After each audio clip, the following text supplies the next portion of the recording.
absolutely. Yeah, you know, I think one of the things that attracted me to the position is not just where the baseball program is and what it's been done in the past. It's as much or more so about what it can be, and part of that is expanding the facility.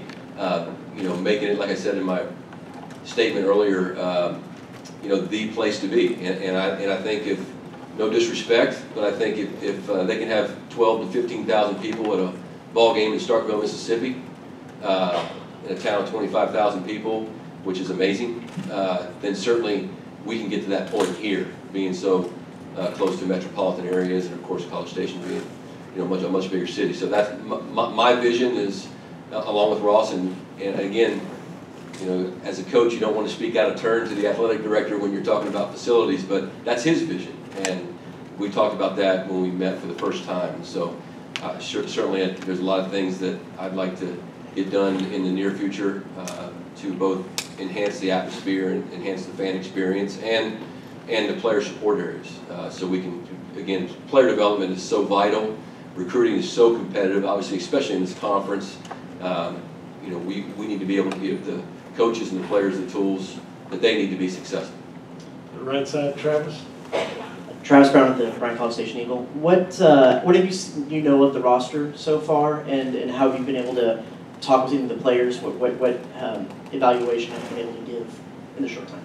Yeah, you know, I mean, it's hard to evaluate the roster off a stat sheet or you know, without seeing them play. You know, I know these guys bleed for their school, and you know, in my spare time, I think ESPN Plus and the SEC Network and the SEC Network Online has just been so awesome for college baseball, because again, I don't have too many hobbies, so if I'm always watching college baseball games. So if we weren't playing, then I would, you know, turn on one of them and watch a great game. And a lot of times this spring it was Texas A&M. So you know, I think we'll continue to evaluate that. I met with about 8 or 10 guys this morning that were in town or local incoming players, and then I'll be in contact with all the players, whether it be through text message, social media, or call them, and hopefully, especially the ones playing around here in the relatively close area, I'll get a chance to go watch play, and we'll just figure out where they are and where they want to be, and there are players, and we're going to do everything we can to make them better.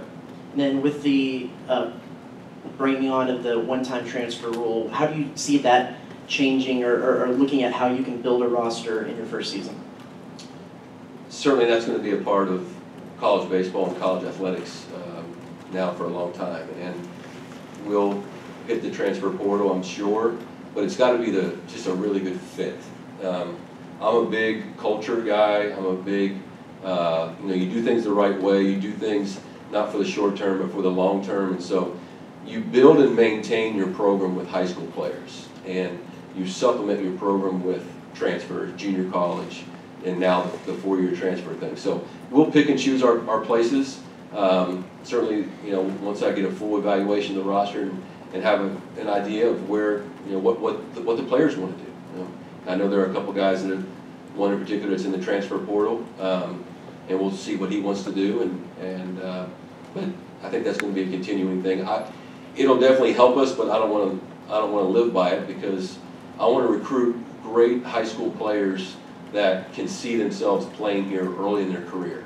And if you get too much of that going, then it creates a log jam for the long term. Coach, we'll go back behind the lights. Mike? Hey Coach, Mike Lucas with KAGS TV. I'll introduce myself when I think you can see me, because Sure. I don't think you can see back Yeah, I there. can see it.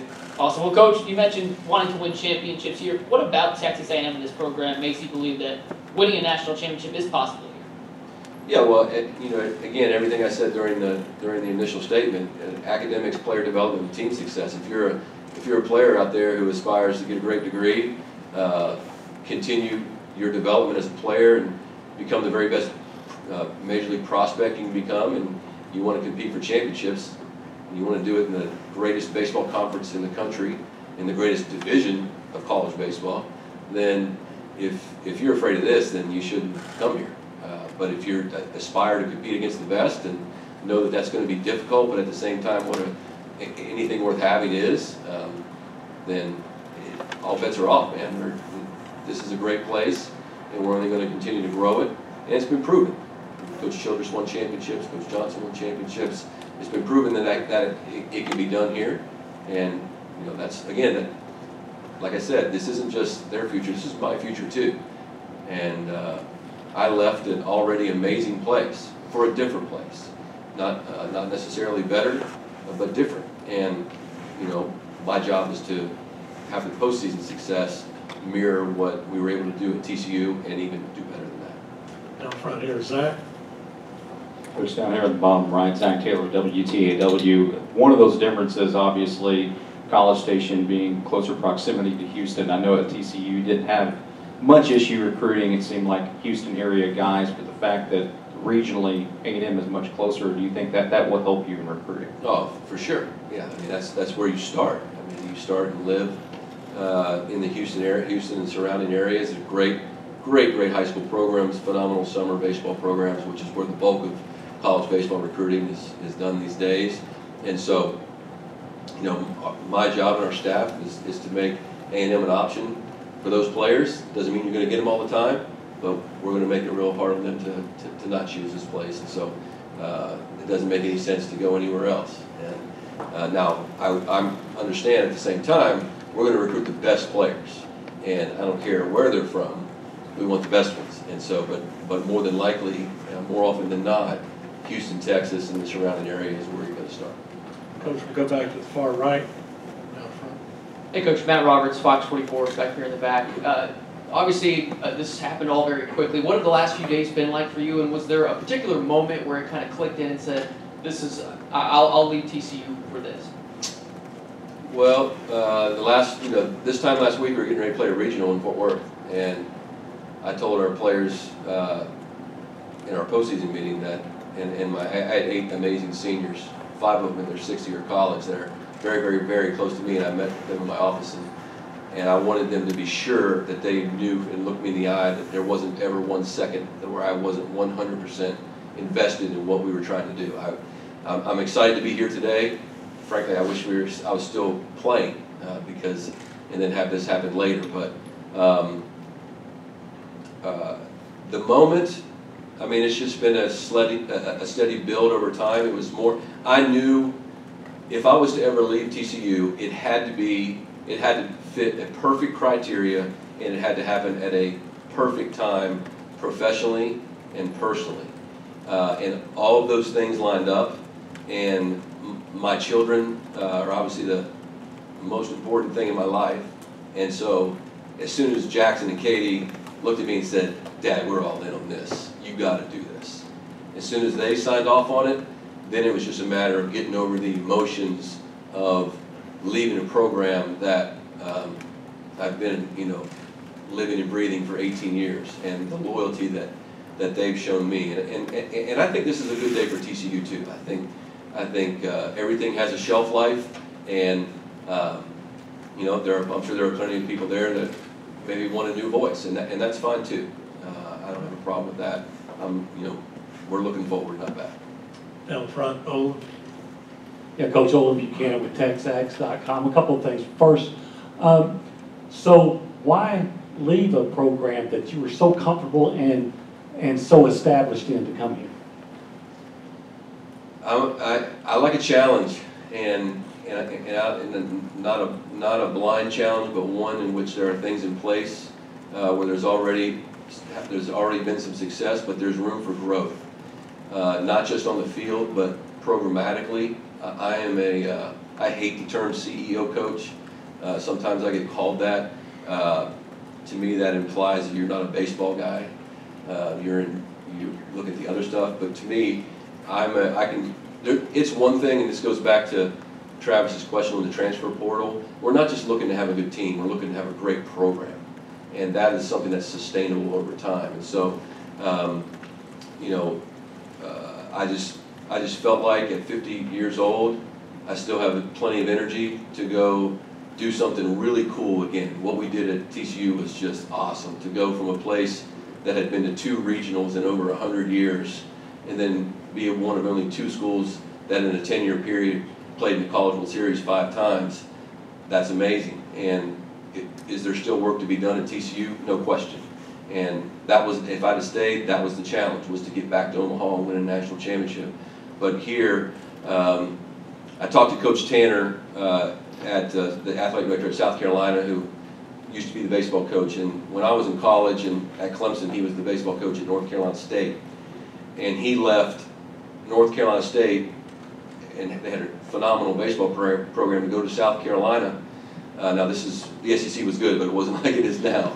And I called him and I said, why'd you do that? And he said, you know what? I just wanted to coach in the American League East one time. And the SEC West is the American League East of college baseball. And so, you know, I'm not afraid of that. I know exactly how tough that's going to be.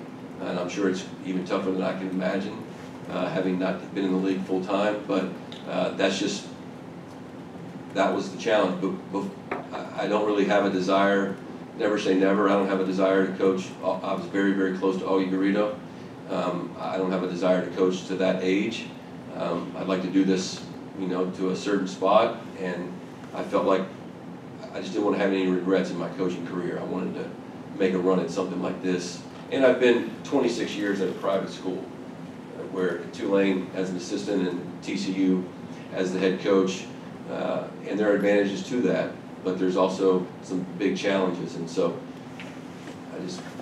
there have been other opportunities over 18 years, but this one lined up at the perfect time, at the perfect place. If I could ask one more, it struck me when you said that you're not patient. That's really kind of the same thing Jimbo Fisher said on his introductory press conference. So what, in your mind, is a realistic timetable to go from a good program to a championship caliber program? Yeah, let me be careful what I say right here. You know, that's hard to say. I haven't seen any of the guys play, but you know, I don't want to be in Omaha next year. But there's just a lot of work to be done, and I know the Aggie Land, Aggie Nation, and I'm sure they're going to want that this year, and so do I.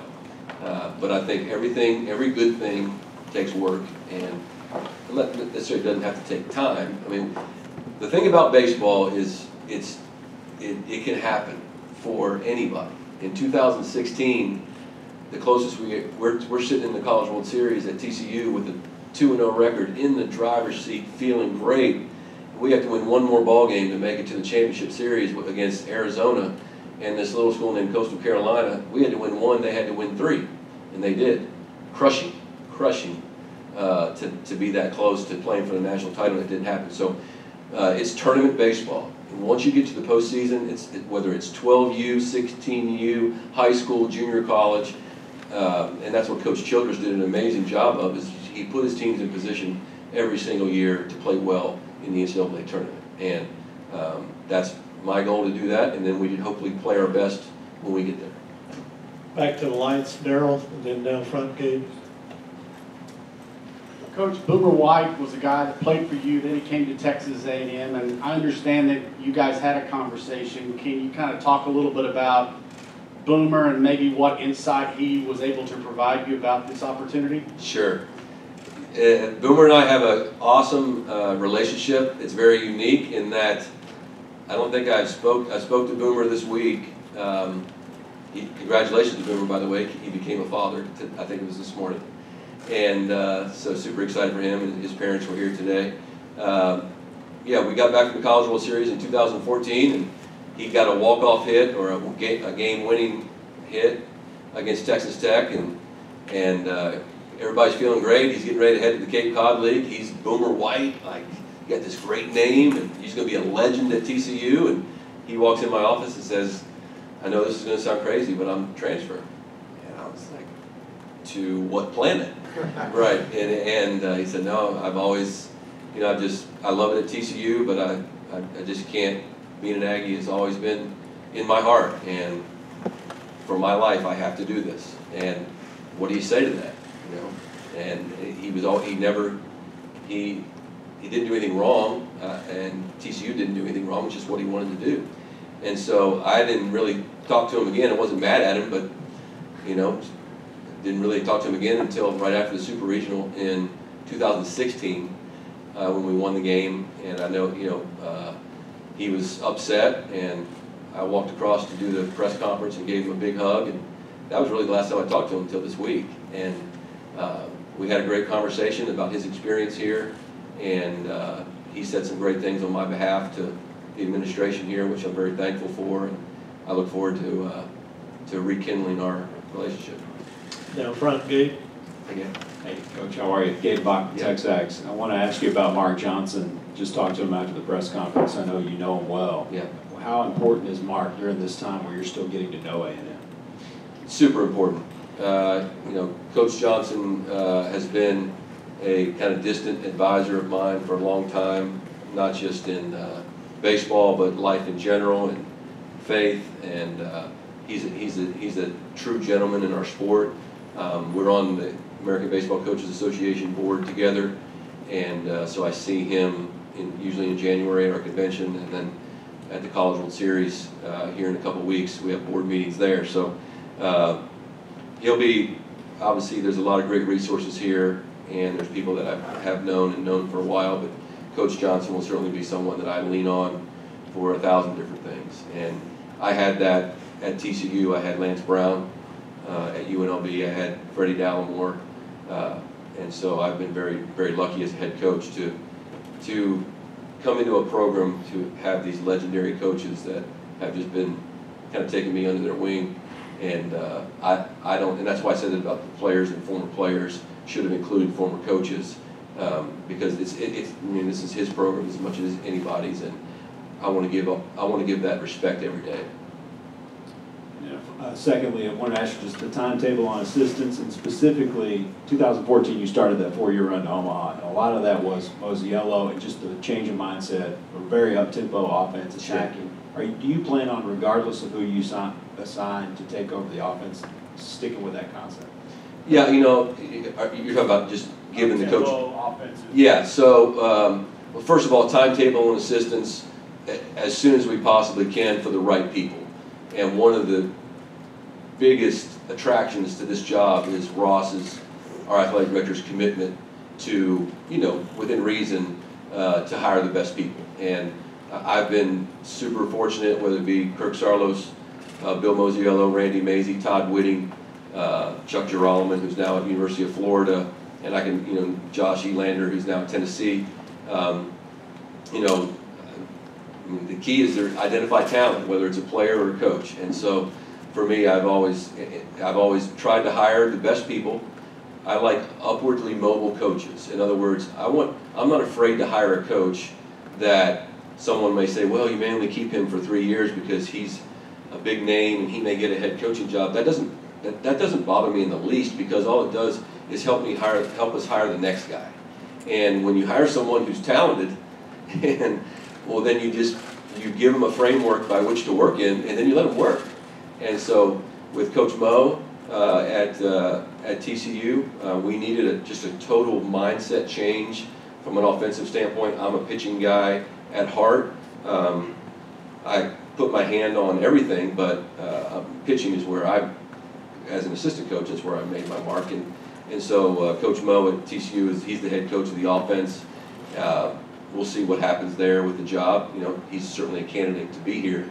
But yeah, in terms of up-tempo offense, on the offensive side of the ball, we don't ever want to be a team that's one-dimensional, because we want to be able to win the game in multiple ways.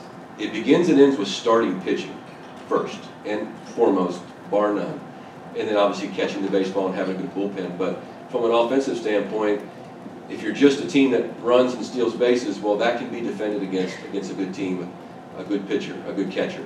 If you're just a team that hits the ball out of the ballpark, well, that can be defended against a good pitcher or a ballpark that's big, like TD Ameritrade, or the wind blowing in on that particular day. So, you know, we want, like every coach, you want to be able to do all kinds of things on offense. You want to put pressure on the other team. You want to be aggressive, but you don't want to be reckless. But when, you know, there's a fine line there. And sometimes when you're an aggressive base running team, and you give some freedom to 18 to 22-year-olds, they make some bad decisions every now and then, and that looks ugly. And like, wait, what just happened? He made the third out at third. But what I would ask our fans to look at is what happens over time. And so the goal of an offense is not to get hits. The goal of the offense is to score runs. And until we hit a rough spot the last 3 weeks of the season, but we were leading the nation in runs scored. And while we were about third or fourth in the Big 12 in batting average, but we had high on base percentage, extra base hits, still stealing bases. I'm not that big on the sacrifice bunt. I want the bunt game to be a weapon that puts pressure on the other team, but I don't like to give up outs. There may be a time for that to happen, but offensively, we just want to be multi-dimensional, and that takes multi-dimensional players. And so going back to your question about timetable, I have to evaluate that roster, and we got 2000. I think the 2015 A&M team was one of the best teams that I was a part of ever being in the other dugout against.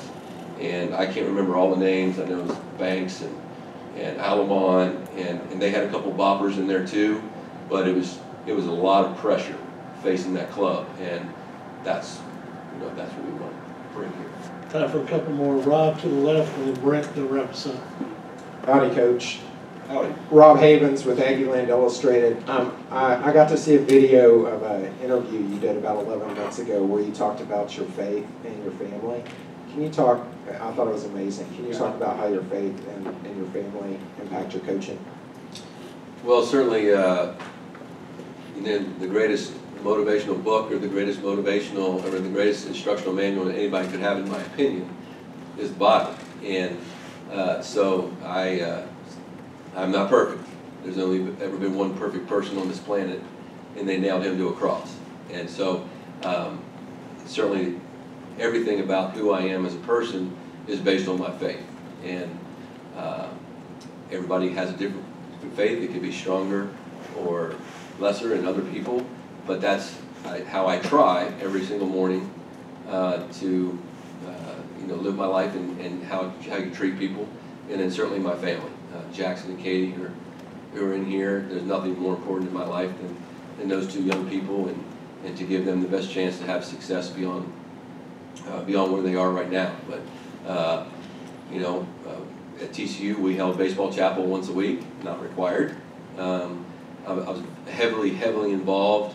I used to be on the board of the FCA in Fort Worth, and then at TCU very involved with the Fellowship of Christian Athletes, and I want to do the same thing here, and then give players the option. If that's something that is a part of their life, that's great. If it's not, that's fine too. But certainly that's makes me who I am. Go Brent, and then we'll go over left second row. I know you made multiple trips over here, but say like the 2016 Super Regional, what were your impressions of that setting, the Bluebell Park of Olsen Field? The Raggies are on you. Do you have any kind of memories in particular of that? And were you taking it in at that point, thinking this might be a pretty cool place to coach at some point? Yeah, I've been coaching 30 years, and so I've been in a lot of neat atmospheres over the course of that time. But all I remember is that it's so hot, and everybody's, it's a stadium that has a bunch of people in it, but it's straight up, so it's just on you all the time. The first game where we in 16, we pretty much had the game under control. We scored early.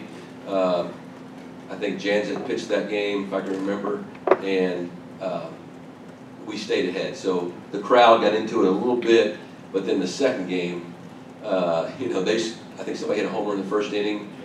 Yep, and they hit the home run in the first inning, and then Mitchell Traver, one of my dearest former players, a great guy, he threw ball 2, ball 3, oh baby, here we go. And that I do remember that. It's like, when is he ever going to throw a strike? And I was also thinking, I'm not sure I can throw a strike right now. But and then the third game, Bryant Howard was outstanding, and we had control of that one. So yeah, it's just awesome traditions, awesome fan base, and glad to be in the right color jersey this time. We'll wrap it up over here to the left. Hi, Coach. Ryan Faulkner with Battalion Year. We're big on core values here at Texas A&M, and in your welcome, Andrew mentioned that your 3 core values are selflessness, excellence, and energy. Can you go a little bit more in depth on how we'll see each of those implemented with the Maroon and White squad? Yeah, well, first of all, those 3 things, that's how we build and maintain the program at TCU. Haven't quite decided exactly how to bring that here, because A&M has its own core values that already align with most of those things. But selflessness is basically this, to me. We define all these things. This life is not about you. It's about what you can do for other people. And I think in order for a team to have success, you have to give something up. And you have to give yourself to the team. And then the way life works, the more you give, the more you get back. Excellence is just trying to be 1% better every single day. You know, it's the compound effect, which is one of my favorite books. I make every team I ever have coached read that book. And it's just putting good days on top of good days and knowing that how you do anything is how you do everything. You can't be, there's no such thing as being excellent on the baseball field but not giving your best effort in the classroom or away from the field. So those are the things that I will hold the players accountable for. And the last one is energy, which is basically you can control your attitude and your effort, knowing that everybody has a bad day. But your attitude and your effort is something that you don't have to be a great player to do that. So that's something that I will hold the players accountable to. Coach, one more from our student newspaper here. Hi Coach, Jennifer Streeter with the Battalion. How does it feel to come into a program with an atmosphere that is already so established in tradition and culture, and how do you personally hope to add to that? Well, we hope to add to it by putting a great product on the field and giving everybody something even more to cheer about. But you know, I was handed a 3-ring binder when I landed yesterday, and a lot of the first page was all the traditions, and so I'm learning how to say howdy and make sure I don't say UT. It's supposed to be the other way, right? TU. My man Chris Del Conte will love that.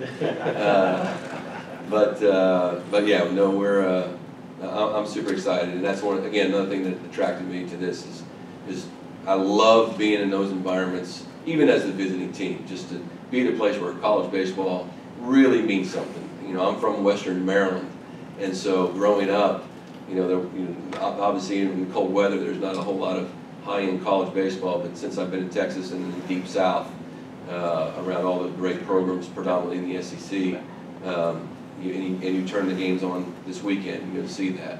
And so we have that here, and we have an opportunity to build on that. Coach, thank you for your time. Yeah. We appreciate it.